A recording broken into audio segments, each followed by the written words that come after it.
Hey guys, Assalamu alaikum and welcome to a new video. And in this video, I answer one of you guys' most commonly asked question. Probably the number one top question that I've been asked since I've been here.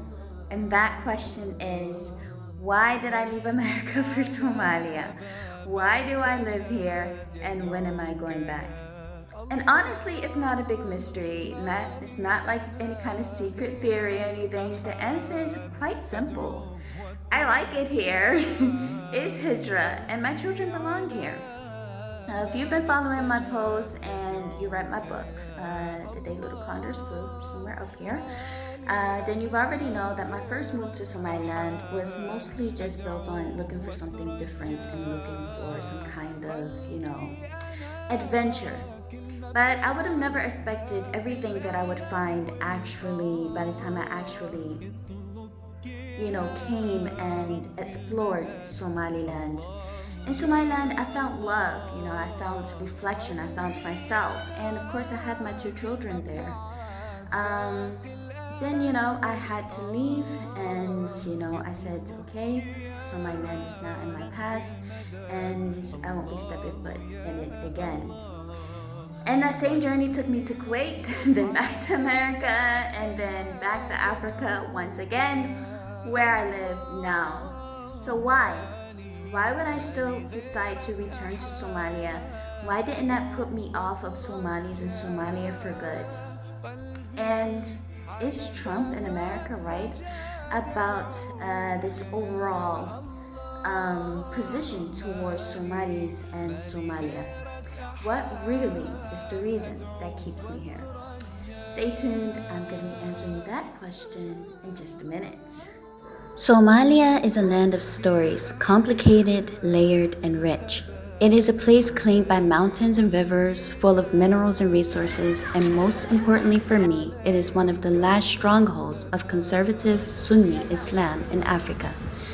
No, it's not the first place most people think of for Hijra or even for tourism. The media has fed the world a steady diet of fear about Somalia, but let me tell you something. I have never been more afraid in my life than I was in America. So when I returned to the United States, I realized that I no longer really belonged there.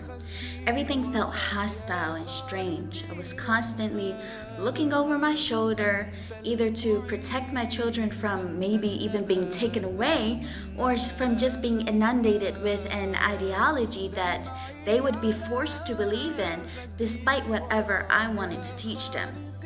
They say it's the land of the free, but yet we're not free to believe and to, teach our children what we wish them to know, or to protect them from what we don't want to know. And imagine that. You can no longer even really protect your children anymore.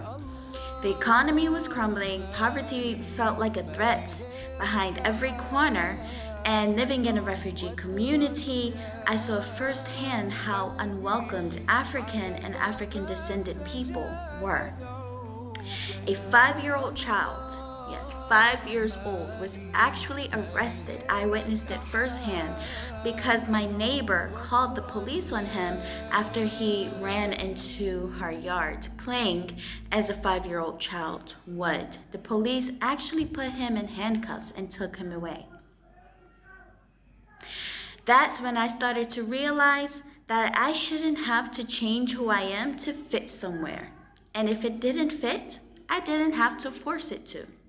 If my veil was a threat, then I didn't need to force myself into that environment. If my children being different was a problem, if my skin color was a problem, and if my beliefs were not welcomed, and if everything felt hostile and stressful, then this was not the environment for me.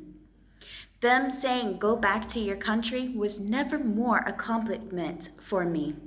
I know for many it sounds insulting, but it's beautiful to my ears. And you know why? Because you know what? They're right. This was no longer my country. My country was a land now far, far away, where I felt that I could belong. And the choice is, we're free to choose. And so you know what? I did choose. I chose to return to Africa, to the place where I felt most at home, and to Somalia, the Hijrah I could make where I could practice Islam freely and comfortably. And subhanallah, even within the folds of the chaos and the lesser developed frustrations, I can see the blessings between all of these imperfect lines. My children can run outside and play and go in the dirt and get dirty without anyone like glaring at them and frowning at them. I can hear the adhan. We hear the Quran and adhkar playing on a daily basis. We see the ayat and hadith inside of the supermarket and du'as for entering and exiting, and inside of the hospitals to calm the patients and to bring them, solace and peace. So you see, if Hijrah is your goal and seeking Islam is your priority, you would welcome Somalia with open arms. And those who turn up their nose at Somalia, I've had a lot of people within Somalia itself who be like, well, why would you do that? If I had the chance, I would never do that. And they want to run from Somalia. And usually, not to say that Islam is not a priority, but is not in the forefront of their thoughts of what they are looking for when they want to leave this country and go to another one. Now, I do understand that Somalia is not really a hub for Hijrah or, even tourism, really. A lot of people prefer to go to Egypt, Saudi Arabia, Dubai, places like this. And I'm not saying that there's anything wrong with that. In fact, I would love to do that as well. I have been to those places and I would love to go again.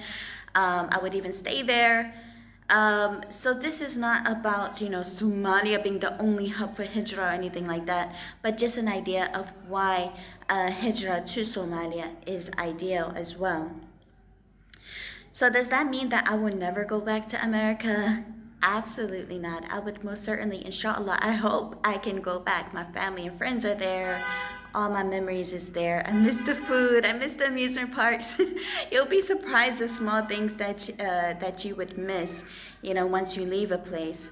But, for now, I feel complete and at peace here, whether in Somalia or simply in Africa or even in a Muslim land.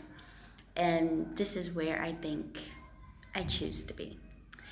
And that is it, my friends. Nice, short, and to the point. This is the story of why I left America for Somalia.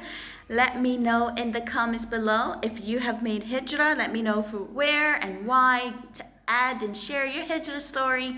And if you think that this is complete craziness and I'm just totally crazy for ever choosing Somalia in the first place, let me know in the comments below. I want to hear from you. And don't forget to check out my book, Back into My Mother's Arms. You can find a link in the comments below and as well on I think right here, I'll post it. And again, thank you so much for joining me for this video. And I can't wait to see you in the next one. Assalamu alaikum. Bye, guys.